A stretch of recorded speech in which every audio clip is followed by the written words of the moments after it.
November 12, 1942, Richmond, California.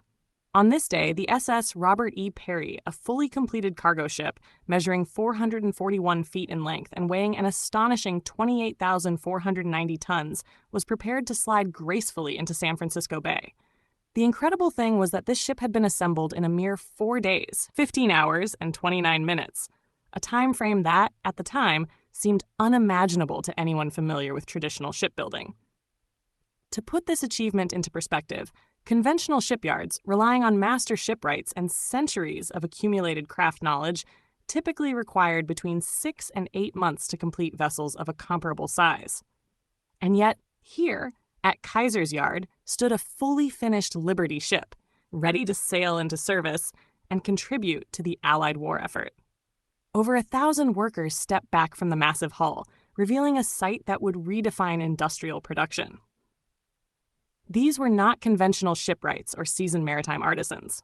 No, they were ordinary Americans, former secretaries, farmers, housewives, and laborers, most of whom had only recently been trained in the specialized art of welding.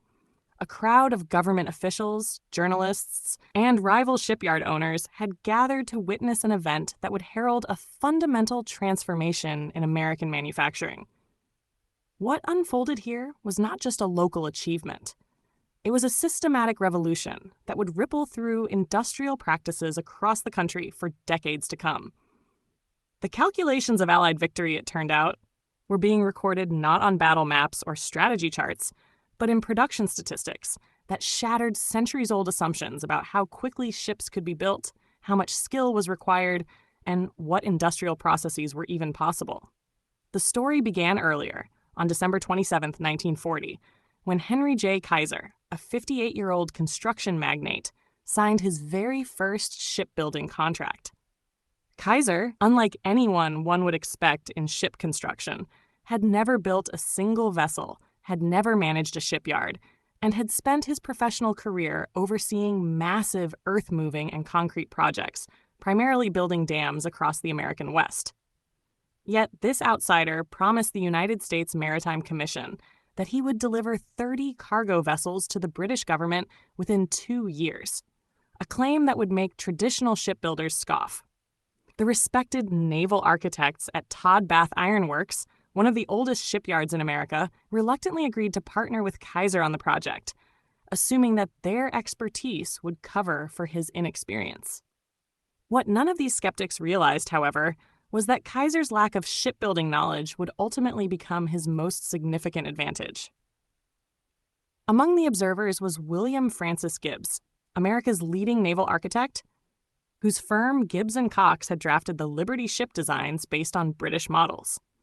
Gibbs had designed more ships than Kaiser had ever seen in his lifetime.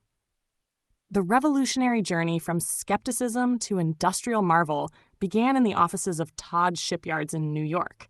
In early 1941, Kaiser and his engineers meticulously examined existing shipbuilding procedures and quickly recognized that traditional methods were wholly inadequate for wartime demands. Kaiser's chief engineer, Clay Bedford, had recently visited the Ford Motor Company assembly lines in Detroit. There he had witnessed automobiles being constructed with prefabricated components moving along conveyor lines, with workers installing each piece systematically. Bedford returned to California convinced that ships too could be assembled in a similar manner, an idea that the traditional shipbuilding establishment deemed absurd.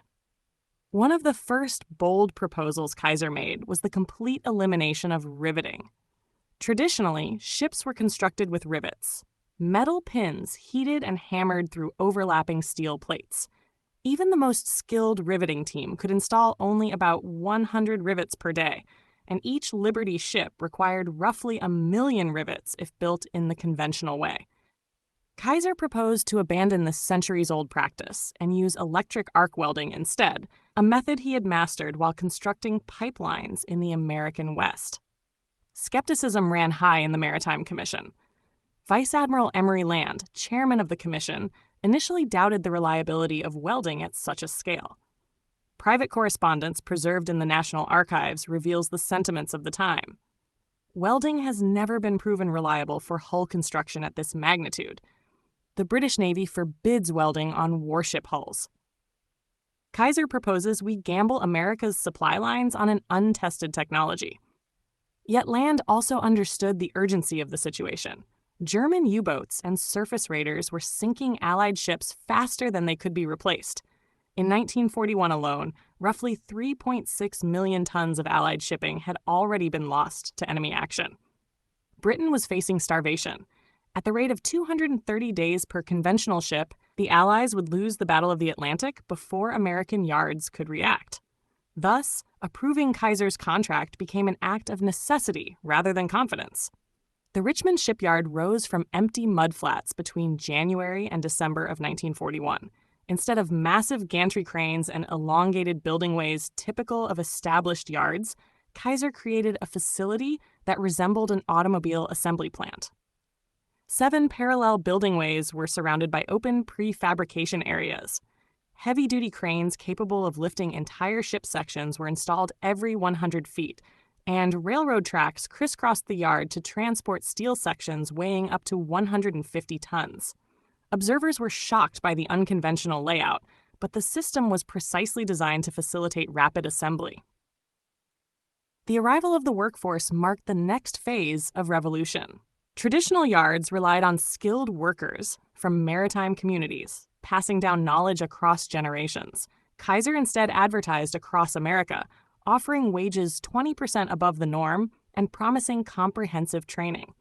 By October 1941, over 10,000 workers were employed at Richmond, fewer than 200 of whom had prior shipbuilding experience. Training was task-specific. Welders learned only the particular seam or section they would repeatedly work on, usually in about 2 weeks, rather than undergoing years of apprenticeship. Production times dropped dramatically. The first Liberty ship took 97 days, the second, 169, the fifth, 128, the 10th, 97. By spring 1942, Richmond was averaging just 70 days per ship. Traditional shipbuilders watched in alarm as untrained workers began to match the output of highly skilled crews. Kaiser's prefabrication strategy allowed simultaneous construction of ship sections, bows, sterns, decks, engine rooms, and bulkheads, later joined together by massive cranes. Albert Wooding, production supervisor, explained in a 1943 interview that tasks previously taking weeks could now be completed in hours. Engines could be assembled in workshops, while hulls were welded separately, then integrated efficiently, demonstrating the power of parallel production. Simplified plans and flexible specifications were another break from tradition. Kaiser left minor details to the judgment of workers, a practice initially opposed by Vice Admiral Howard Vickery. Yet results spoke louder than theory. By mid-1942, Kaiser's ships outperformed traditional yards by 40% and soon 70%. The system not only increased speed, but also reduced reliance on generational skill, proving that complex tasks could be learned and executed rapidly. Competition further accelerated production. Kaiser's Richmond and Portland yards engaged in a friendly rivalry to see who could build ships faster. Newspapers reported their progress like sports scores. In September 1942, Oregon built the Joseph N. Teal in 10 days. This spurred Richmond to attempt the SS Robert E. Peary, aiming to break the record entirely. Prefabricated sections were staged in advance, engines installed and tested, cargo holds completed, and deckhouses assembled, all before the keel even touched the building way.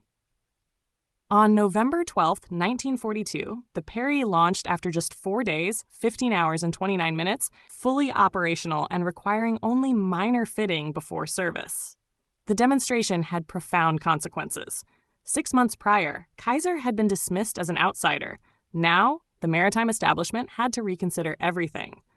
By 1943, 18 American shipyards adopted prefabrication and welding, cutting average construction time to 42 days. Kaiser's workforce included women and African Americans in skilled positions, a dramatic departure from traditional shipyard norms. At peak, 196,000 workers built Liberty ships faster than enemy forces could destroy them. Kaiser's program had long-lasting impacts beyond shipbuilding. Prefabrication, welding, and parallel assembly principles spread to housing, bridges, and industrial facilities.